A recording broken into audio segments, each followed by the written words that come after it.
All right, we're live, we're recording. Welcome to the webinar tonight. We got Martin. This is actually a little bit different than usual. I don't think I've ever had an author on before who's also a note investor. So, Martin, welcome to the webinar tonight. Thank you. Thank you for having me.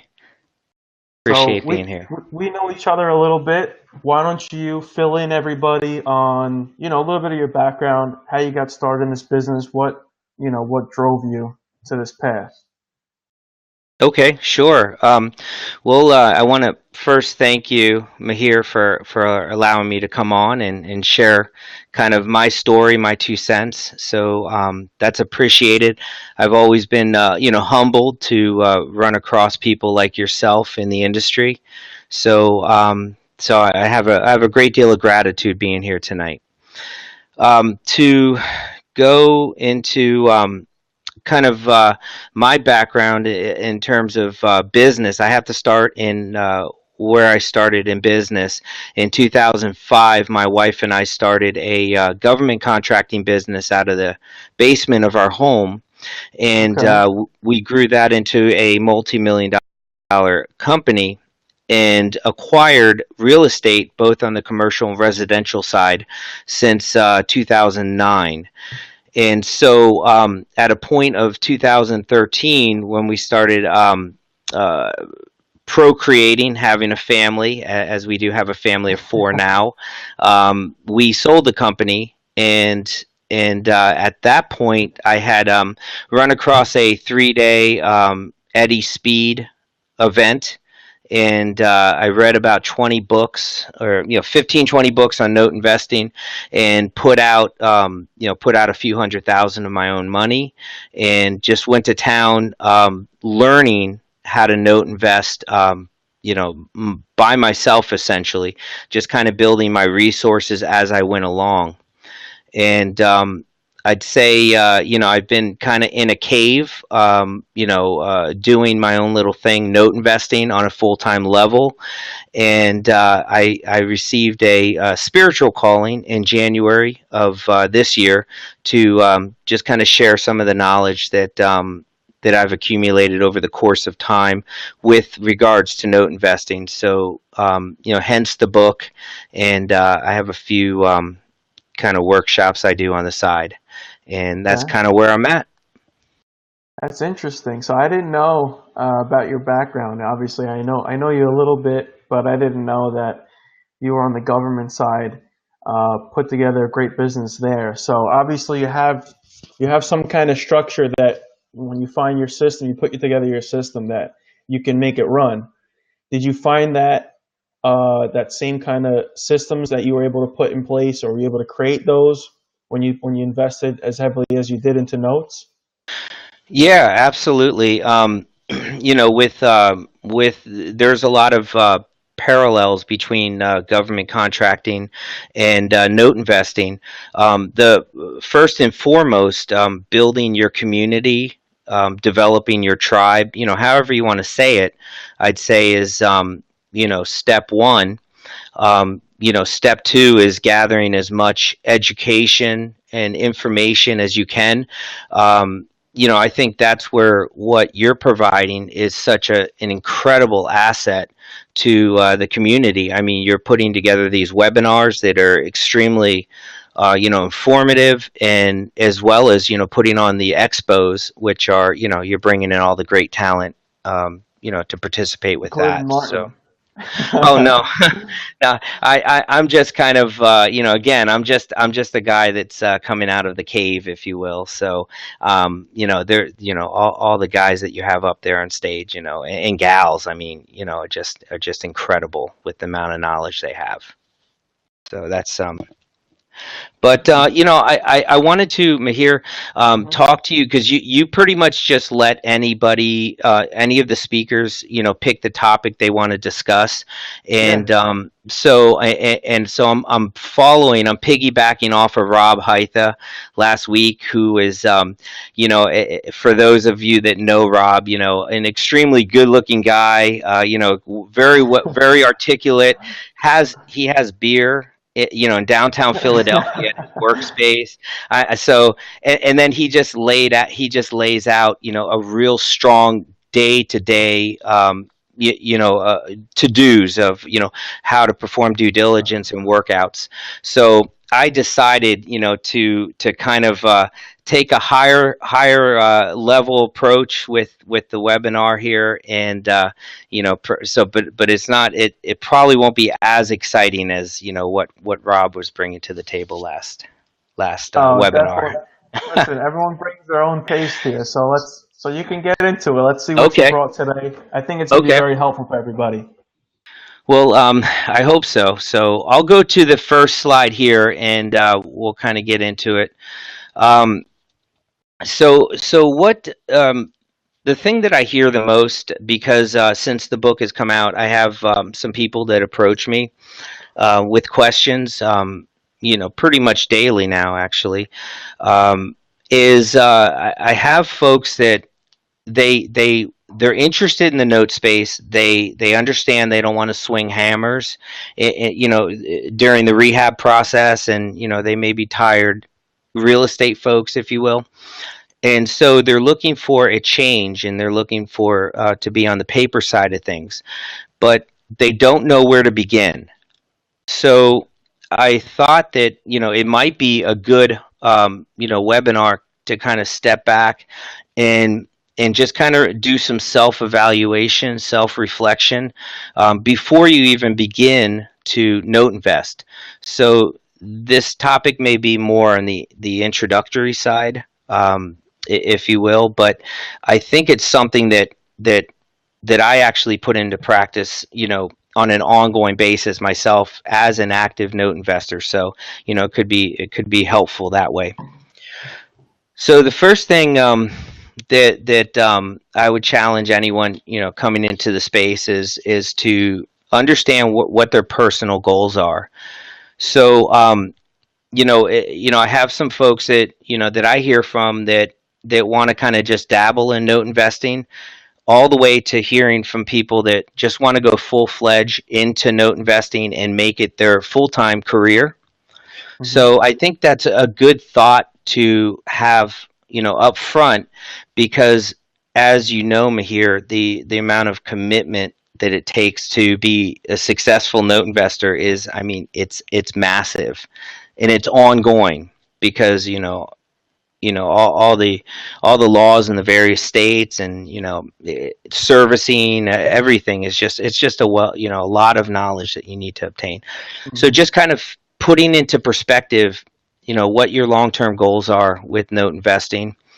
um, another thought is, do you have the mindset of a banker?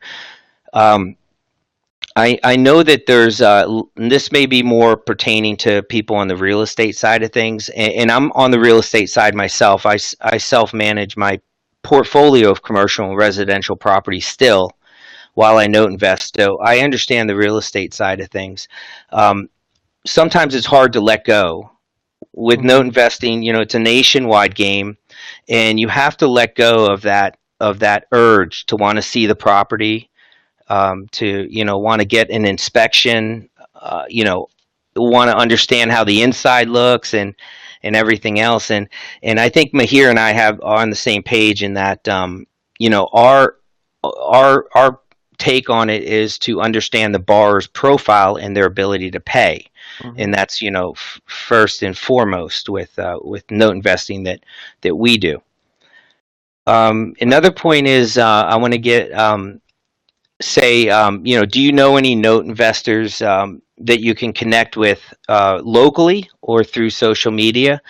That's another important thing, because you're going to need to build a community for yourself, if you want to be a successful note investor. And people need to know you. If people know you, they're able to help you in certain ways. They're able to sell you notes, et cetera, et cetera. But if they Hmm. don't know you, then that'll be your loss financially. I would say company goals is another important consideration. So with my company, Second Chance Funding, the mission of my company is to help homeowners stay in their homes with payments they can afford. So that's really my mission. that's the mantra. Helping borrowers stay in their homes with payments they can afford. So Mhm. really having that ironed out is extremely important, because there's people there's note investors where that's you're going to have a different mission. So other note investors, you may want to buy just first mortgages, obtain the property, and get a create a turnkey rental for yourself, or create a rental portfolio, or you could be in it for the capital gains with the REO, flip on it. And there's just a number of different strategies, but the important thing is to have knowledge of what your strategy is up front, because as you see from where you're entertaining these questions, they're going to help form your profile and your branding for yourself. And and it should be unique to you. So as you see folks like Mahir on social media, as you see folks, you know everyone, I mean, all the people that interact on social media, Steve Lloyd, and you could just run down the list of all the people, Dave Van Horn. Mhm. They all have different strategies. Some have funds, some have, they JV, they just take on passive money, they take on debt. So everyone has a different strategy, and I think it's a good thing to kind of know what your goals and missions are up front. Another thing, and I think Rob kind of touched on this last week, or last webinar, is what your strengths and weaknesses are.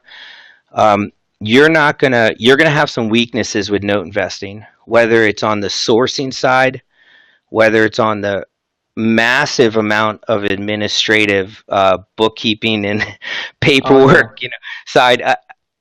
And for those of you that are in note investing, you understand. I mean, it's paperwork intensive beyond belief. I mean, 90% of your day can be admin work. Mhm. So, but you want to make sure, because all those details, all those the functions are critically important for you to have, for you to execute your exit strategy well. So, just understanding what your weaknesses are, and then having people back you up and support you with, whether you're using a virtual assistant or you're using a JV partner that's going to Mhm. complement you, not only with passive money, but also can pick up some of the areas that you're weak in. um, Definitely. Resources and time, Mahir, I think that I think of you when I'm thinking of resources and time, because um, you know and I've been on a conference call with you with investors, and you're putting together a purchase, and you can't undersell what you bring to the table, in that you're grouping a pool of money, and then you're overseeing the process as an asset manager. And you have options where you can do some training, where you can go and help people get up to speed with note investing, but you'll facilitate the process, whereas they may not have time or expertise. So that's a very important function, as I find that a lot of people that come into note investing, they actually don't realize how time intensive it is.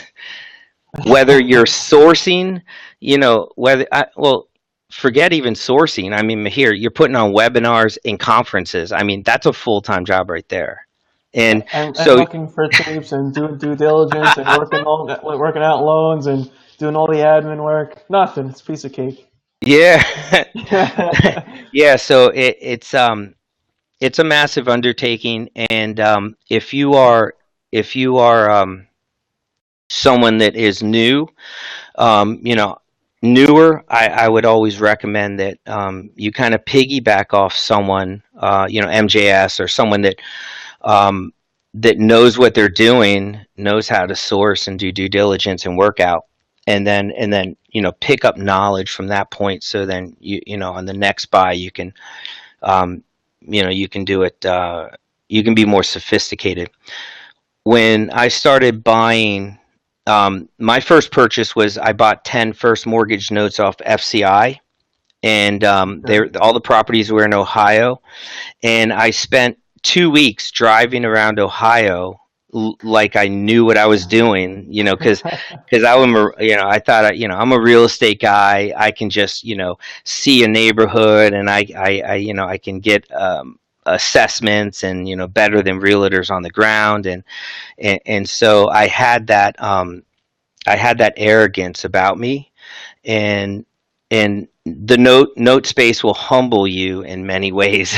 With they will beat all that real estate characteristics out of you, and what needless to say, at the end of the day, I barely got out of those 10 notes, and I'd say, like a lot of first non-performing note buys, 70% will go to foreclosure, a few will modify, and so forth. So I think that was about the trend. I got a few deed in lieu's. I sold some crappy properties and REO properties that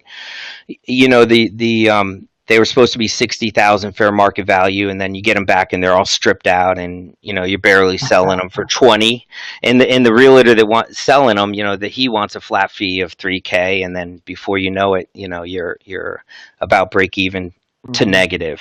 And so from that point though, I grew, and then I learned where to buy wholesale, and it wasn't FCI, and I learned about building a community on social media and so forth, and so I evolved from that. But so I think it's always more advantageous to piggyback off someone who knows what they're doing, especially if you're on the newer side. I would have benefited from that if I could do it again, if you will, but I kind of just went head first on it.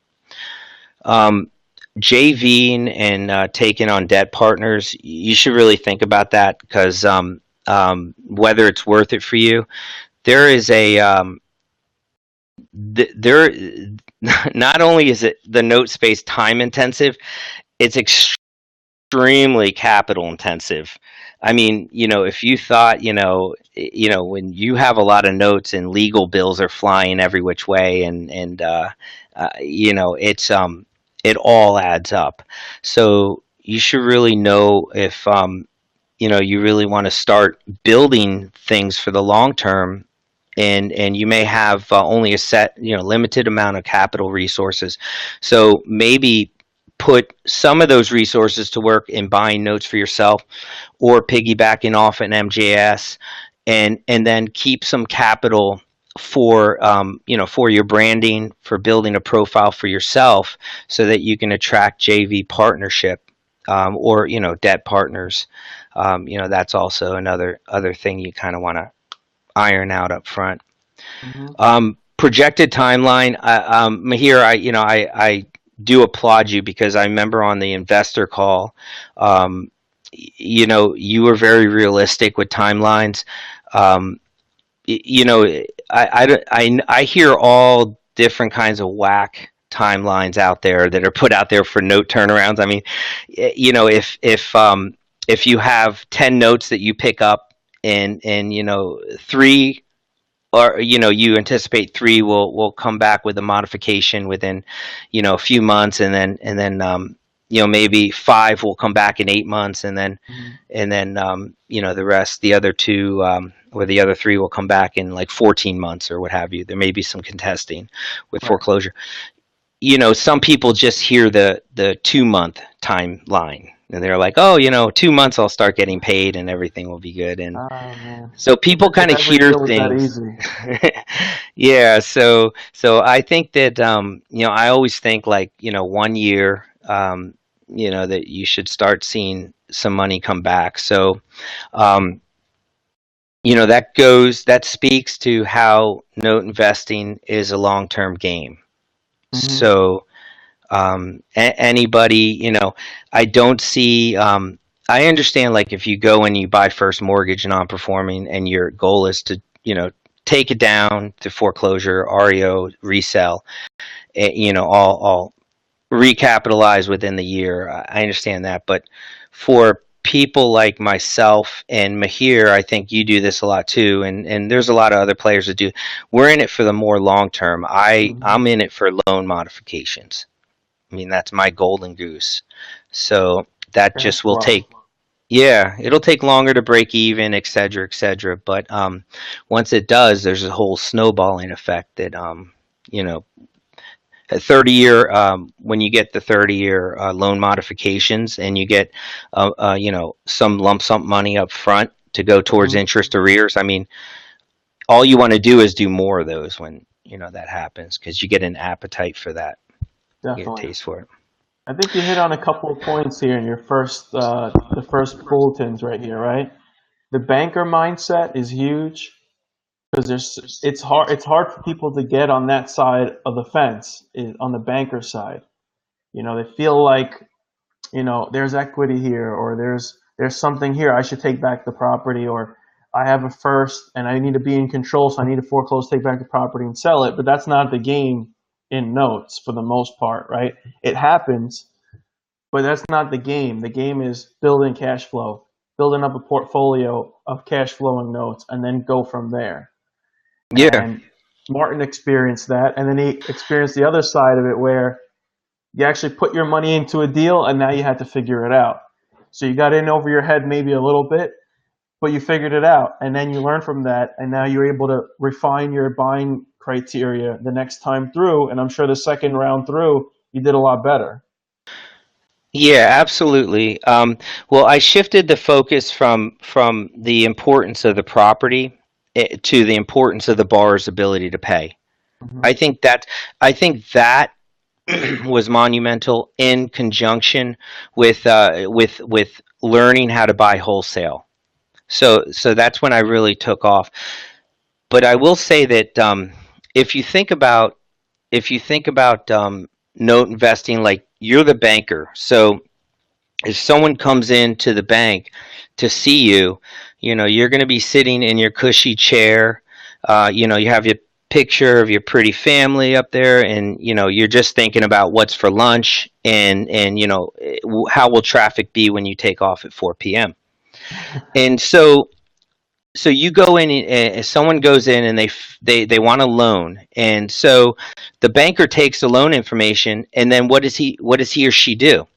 They get underwriting involved. They order the appraisal. They order home inspection. They do all these steps, but they're outsourcing all these activities, and these reports are getting generated all over town, and they're coming back to the banker's office, and the banker's just going to evaluate the findings and make a determination.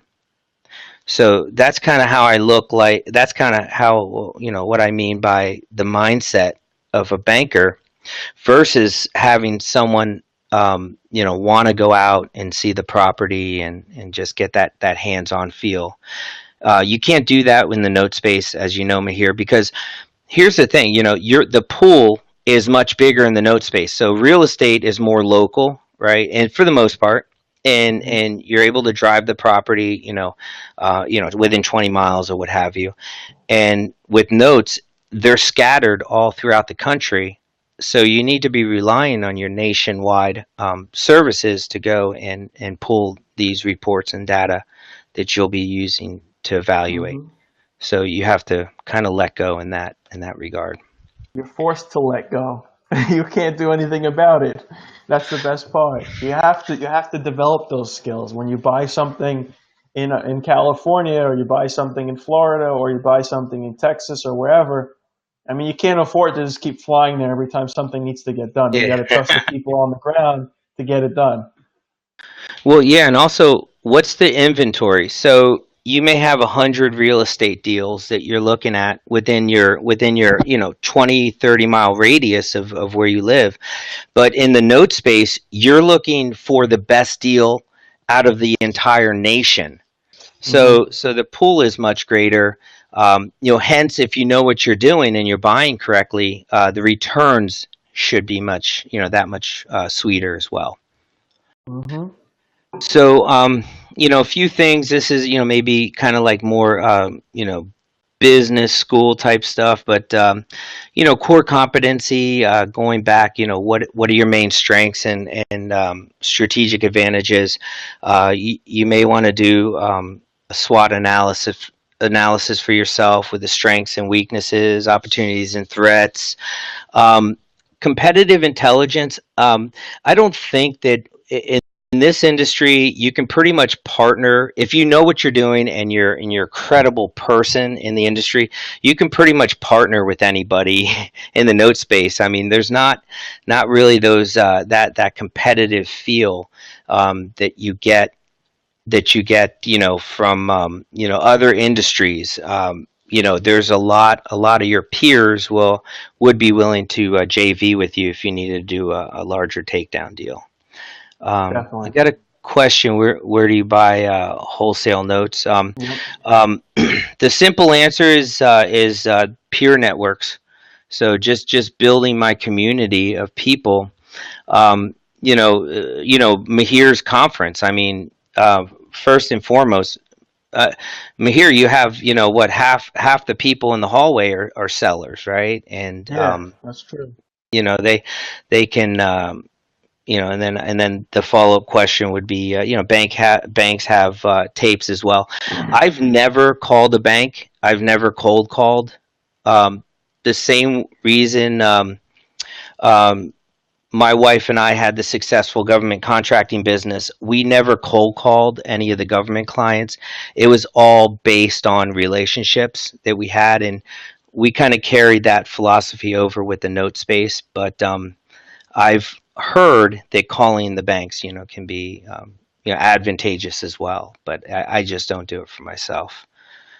Um, so I think you're kind of getting the idea. Like, you have to treat note investing like a business. It's or else that they will this space can eat you alive. I mean, Mahir, would you agree? I mean, if you're not taking it very seriously and getting being very structured in how you approach things. Definitely, definitely, and sometimes I slack, but it happens. You got to pick it back up. But it's so important that, um, like as an example, right? Everyone who attended the California Expo in September, the people who filled out a survey, right? And so only a third of the people who attended, or less, about 25% of the people who attended filled out a survey. And with that survey, you get the entire attendee list. All right. So now, out of the people who attended, which was nearly 300 people, only 25% of those people even filled out the survey. And then out of those people who got the entire database, that means the exhibitors and all the attendees, I saw maybe 3 or 4 emails. So it's Yeah, an opportunity, right? You're looking for JV partners, you're looking for deals, you're looking to sell, you're looking for exposure. And that was the opportunity, and I saw maybe 2 or 3 emails out of that. yeah. Crazy. No, no, that I believe it. That's you will be light years ahead of other people in the note space if you're just open and expressive on social media.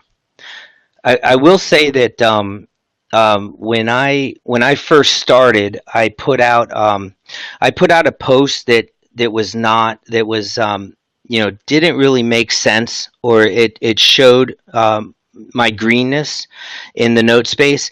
And I had another note investor that was on the season side, and he was very rough with me, in his response. And he kind of like let me have, hey, this guy, you don't know what you're doing, and this and that. And I think that there's a lot of people that shy away from putting their business out, or putting their thoughts out, or questions, because they might feel like that kind of negativity would come back to them.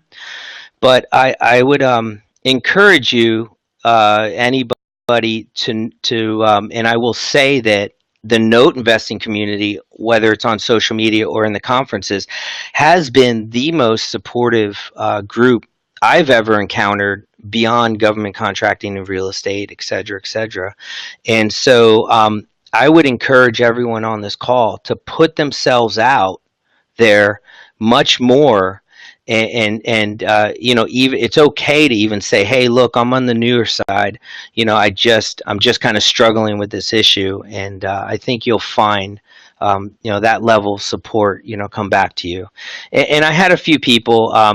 I put this out on Facebook. I won't name the person, but Kathy J, actually, for those of you who know Paper Assets Capital, she Yep. actually came in and she just laid into this person, and it was kind of nice. She didn't really know me, but we've become good friends since. So leave it to the Jersey girl to come back. She's tough.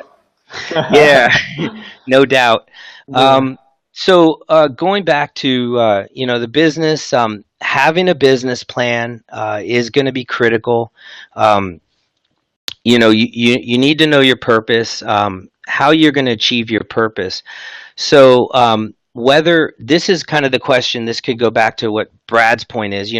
If Brad's focus, or his priority is to call on banks off a bank list for leads. I mean, that's great. I would just have it laid out. So Brad will call 10 banks a day or whatever it is, and then review 2 tapes per week as a result of the bank contacts, and just have something you know quantifiable, that's out there, that you can go and measure your success against. Hmm. Target markets. I mean, you have to know geographically areas that you want to buy in and areas that you don't want to buy in. Your parameters are critically important to know as a note investor. Um, I stay away from certain states. I try to stay away from Connecticut, Massachusetts, and New Jersey. I Yeah. do buy in New York if the deal's good. Um, That's interesting. why is that? How come New York over New Jersey? Maybe it's because I got burned a few times with New Jersey, but Okay. yeah, but I know the length of time. I have a few notes that are performing in New York, so I really think I'm far from perfect, Mahir. So it could be that I have a few good performing notes in New York, and I got burnt on 2 of them in New Jersey. That could be the basis from my criteria on that. We Yeah, have it's just interesting because I'm the other way. Even though I'm a New Yorker, I would rather buy in Jersey than I'd rather buy in New York. It's just maybe it's the same thing, burned on the other side, or vice versa. Yeah, yeah, yeah, yeah. No, that's yeah. It's always interesting, and but I think what's significant is to know yourself and know your parameters when and stick to it unless the deal's really good. So I would say your budget is critically important. How much you have to work with, having money set aside. Having money set aside for legal bills and for a cushion if anything comes up. I have a question here, Brad. Funds are always short than what is selling. Secondly, connecting with defaulted loans gets lots of non-performing notes. Anyone selling home, lots of laughs. Under 50K, not listed on FCI. Does burnt mean you lost the note? Oh no, burnt means I barely broke even. Barely broke even on the 200K that I put out initially. So you know, I would say, the first mistake I made was I bought retail. I bought on FCI, and most note investors go to dump notes on FCI, not go pick up notes on FCI. So Yeah. that's kind of just kind of known norm in the industry. Mhm. So I bought retail, so you kind of lose off the bat. And then second thing is I focused on the property. Third thing is I focused on the property, and I didn't perform all the necessary steps in due diligence because I was learning as I went along.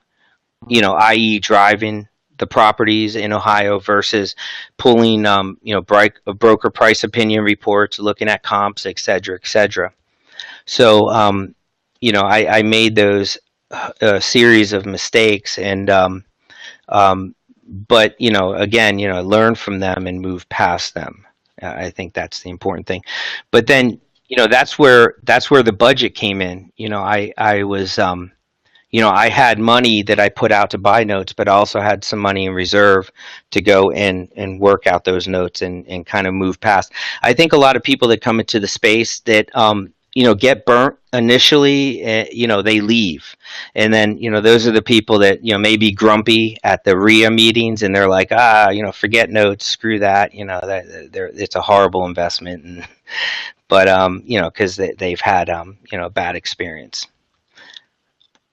Right. Okay. So, building your profile, I think this is critically important. I am here. Please let me know your thoughts. You go to the conferences and you have, a group of people, like that 80-20% rule that I'll go into the next slide. That, 80% of your profits derive from 20% of your customers, that kind of thing, or Hmm. 80% of your notes are sourced from 20% of the sellers that you source them from, that kind of idea. When you're at the conferences, 20% of the people at the conferences are real players, and 80% are people that are just coming in to understand the business. But out of the 80%, a high number of them, they come in with the rehab. I rehab homes, we buy homes, for cash, and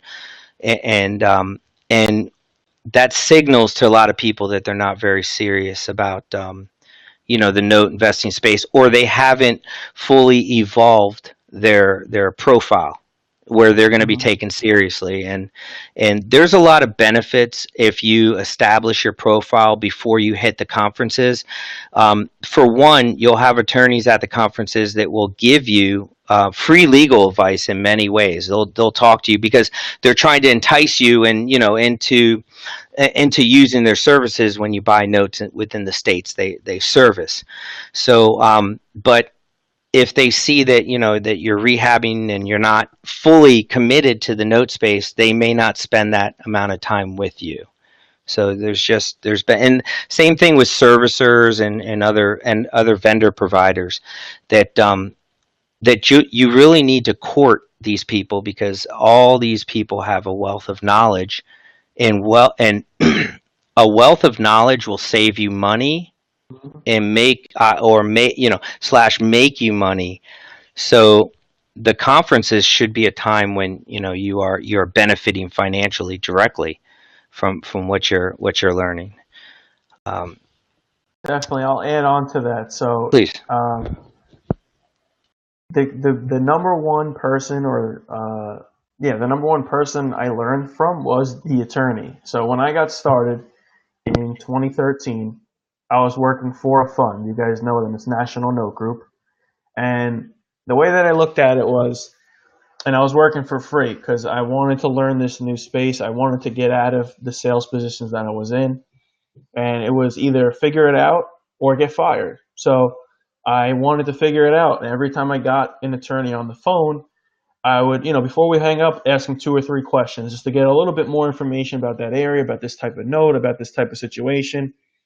And every time I would pick up the phone, I have 3 or 4 more questions. And every time I'd sneak those questions in just before we're about to wrap it up, and I learned a lot from that. Now, not every attorney is going to let you sneak in 3 or 4 questions and not charge you for their time. But it's a good person to talk to, especially at a conference. Pick their brain, throw scenarios at them because they've already committed their time. And so, like what Martin said, is you get to talk to your services. You get to learn little nooks and crannies about the business that you wouldn't normally have if you just randomly call these people. So I try to make everybody my friend. And I actually, the person I learned from the most was Matt Kelly from Trustee Corps. He's actually a good friend of mine now. I go to his house, every 4th of July. But that's the kind of relationships you want to build. And so Martin's saying as well is, get to know everybody, speak to everybody, become friendly, and then the deals will come, and then the information, the education will come, and the assistance and that kind of thing. 100%. If you do your homework, if you stick to your plan, you should be having some outreach to fellow note investors, weekly, calling people up and just doing laying a lot of groundwork for so when you get to the annual conferences, like Distressed, Mortgage Expo, you'll know people and you'll have some familiarity. And Mhm. versus it being like, because what's the alternative? The alternative is you go there, you don't know anyone, you hand out 200 business cards, you pick up 100 business cards, and then you email everyone on the following Monday, and Mhm. then maybe one or two people email you back, and then you wonder why you spent $2,000 and to attend the event or whatever the travel and this and that. Yeah. So it's really goes back to what are your goals, what can you commit to it, how much you can commit to it, putting together a formal business plan that you're going to stick to and have it be sustainable for yourself, and then move from there. Mhm. I'd say building your vocabulary. This is something I do ongoing. I read like 15 books before I laid out any money, and I just learned the lingo. So NPNs, FMV, BK's okay, bankruptcy's okay, fair market value, just kind of the lingo. So as I conducted myself, I potentially fooled some of the sellers to think that I knew what I was talking about, but that I was doing, what I was doing. And so that goes a long way, that you are you're engaged, you're showing you're engaged. And if you do that, and I know Mahir, this is probably just like real common sense for some folks, where I'm saying, oh, check your goals and write a business plan and grow your vocabulary. But these will directly correlate to you getting tapes into your email on an ongoing basis. Mhm. It's what I did, and it resulted in that. So I got to think, I'm just the average man. So I'm thinking anybody who does it will, should see that same level of success. Mhm. So just kind of put it out there. Definitely Um, agree.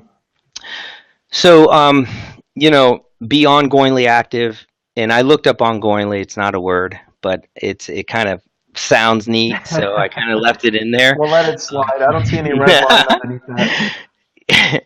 So there's a great book, Perry Marshall, 80/20. So again, with the rule of 80/20, 80% of your notes will come from 20% of the sellers that you interact with. So or 80% of your profits will come from 20% of your deals. So if you buy 10 notes, two will be home runs, and five may be average performance, and then three may be dogs, where you get wiped out in BK or something happens. And so I just would say that not only emphasize time into developing your goals and your budgets and your plan, and your and your network and your vocabulary, but also track the performance. So there's a phrase that Perry Marshall uses in the book. It's called racking the shotgun. So it's where he gives an example of this guy who takes another guy into a restaurant, and he has a sawed-off shotgun under his jacket, pulls it out, puts it under the table, and then cocks it back, like like that. You're Mhm. racking the shotgun is what the term is.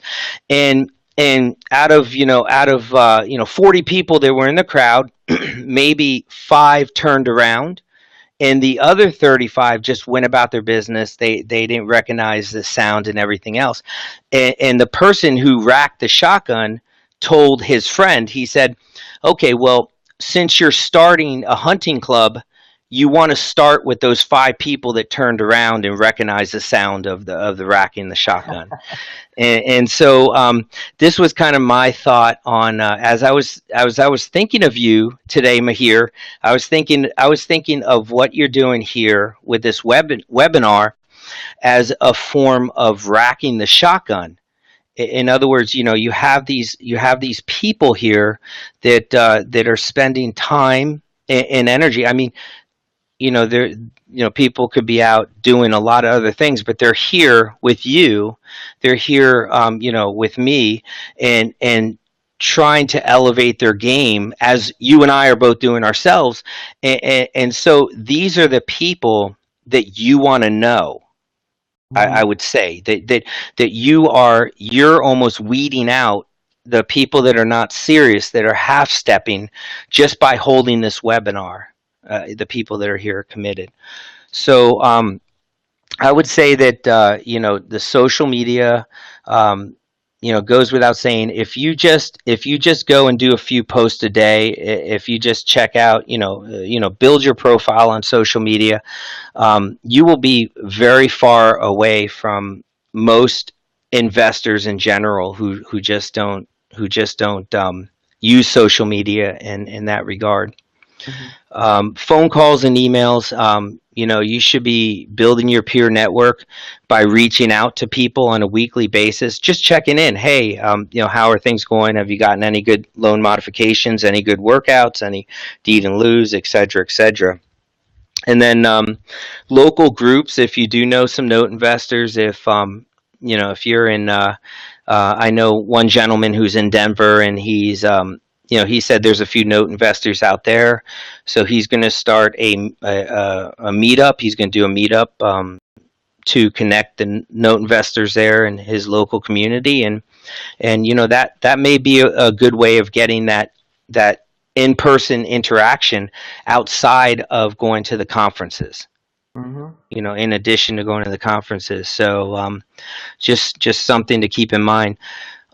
Sometimes it's advantageous to just go to the conferences. Maybe work life only permits that, but then there's also a serious benefit if you not only rely on someone providing a forum for you to go to and network, but provide yourself with your own forum. Mhm. Grow your own community. I mean, there's benefits to that, especially if you're not able to get out and hit all the conferences. And I mean, I feel like that's actually the kind of path that I was on. So before I started my own meetup, uh, I used to go to a lot of events because I figure, look, if this is something I'm going to commit to, and I want to meet people who are in the same mindset as myself, right? Understand the bank side, understand the note investing side, and I would go to different meetups. I went to the Kathy's meetups a bunch of times. I went to Fuquan's meetups a bunch of times. I would go to there was another one that was going on in New York and New Jersey. So I would attend those live until I started my own meetup. And then now I get to invite people on like Martin. I get to invite people on like Rob. And I get to pick their brain at the same time.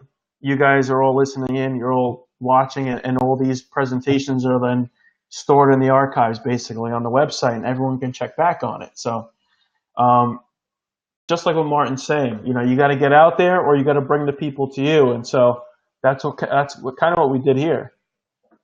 yeah, absolutely. And there's even like Patty Ped, who's on here. She just Hmm. commented, and like her and I just spoke a few weeks ago, and she's out in God's country, out in central PA, and she's just a sweet sweet person, and we had a great conversation. So I think that I would just say yes. I strive for 30% returns first year, 20% thereafter with the loan modifications.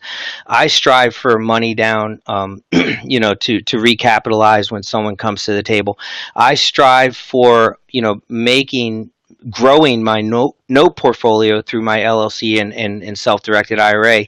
But I will say that I have found a beautiful community of people that are like-minded, that are seeking financial freedom, that are desperately working towards growing their passive income.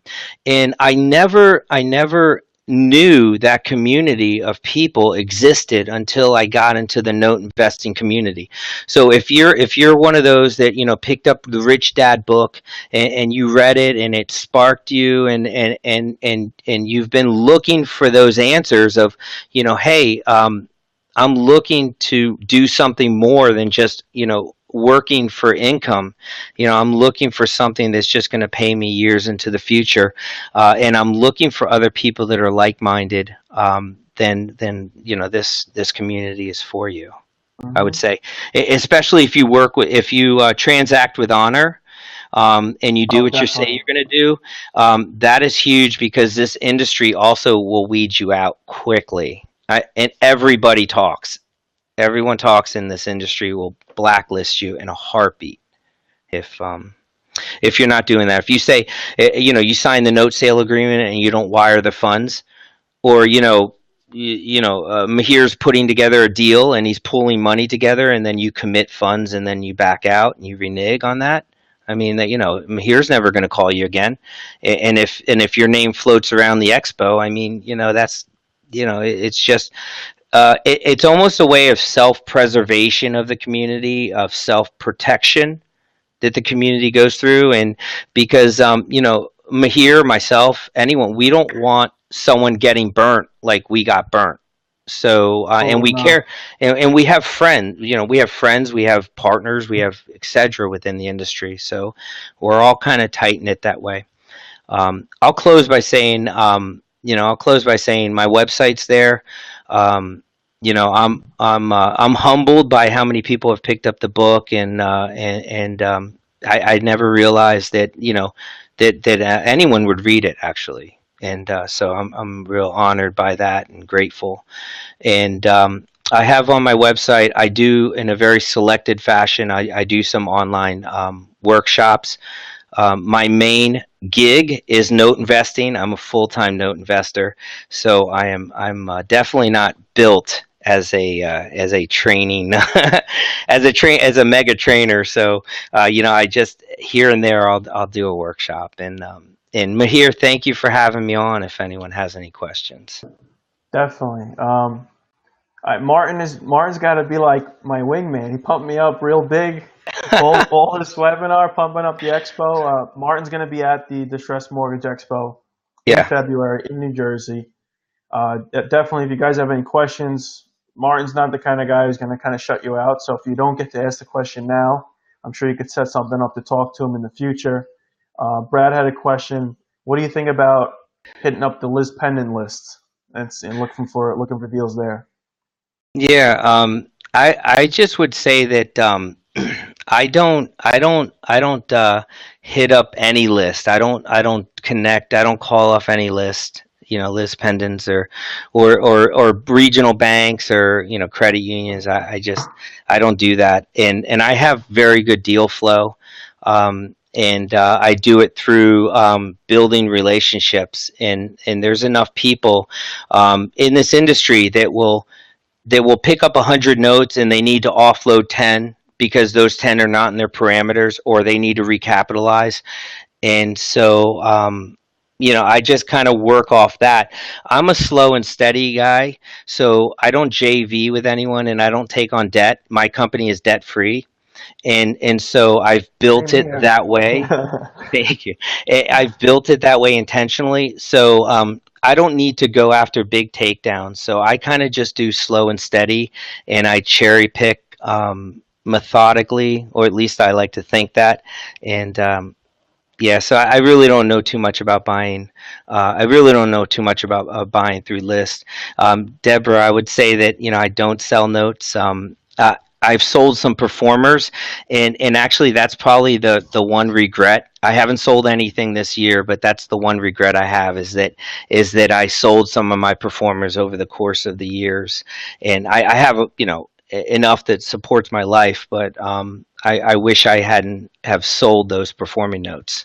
So I don't have There's always any. that buyer's remorse when you sell a performer. You sell it, and the next day you're like, "Ooh, I should have kept that one." But then you're like, Uh, "Yeah, what's done is done. It's okay. It was for a reason." but you know what, Mahir? You and I are here still. and we're hitting this full time, and so that's the thing. And in 10 years, we'll be here. We may be floating around like Steve Lloyd perhaps, and Maybe at hitting all Sun those Life. spots. Yeah, we may be floating around a little harder. I'll have my four kids with me wherever I go, but I'll tell you, I think that if you're just careful about who you partner with, who you interact with, and just kind of put yourself out there. That's the other thing. Just put yourself out there on social media, and don't be nervous about people that may kind of smack you down or what have you. There's not too many of those people out there.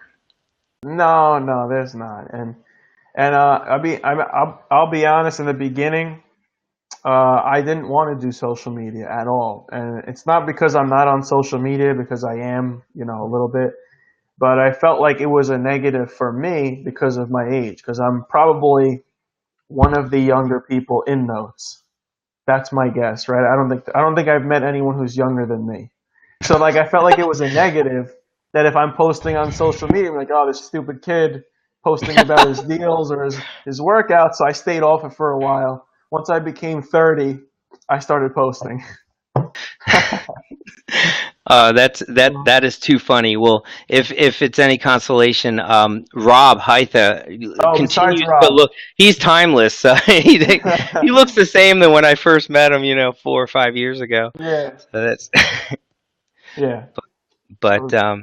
no, it's I did I worked the 100-hour weeks with as a business owner. I did the landlording, which I still do, and I do the notes. And there's nothing that beats this industry Mhm. with notes and the returns you get. It's But just different. Like when you're done for the day, you're done for the day, and at the click of a button on your phone, you can access all the information you need and be in contact and be in touch with everything. Just that simple. And you don't have to go anywhere. You can hmm go to you can go on an early vacation. You can work a couple of days remotely. It's not too difficult to do. Obviously, when you develop your systems, it makes it a lot easier.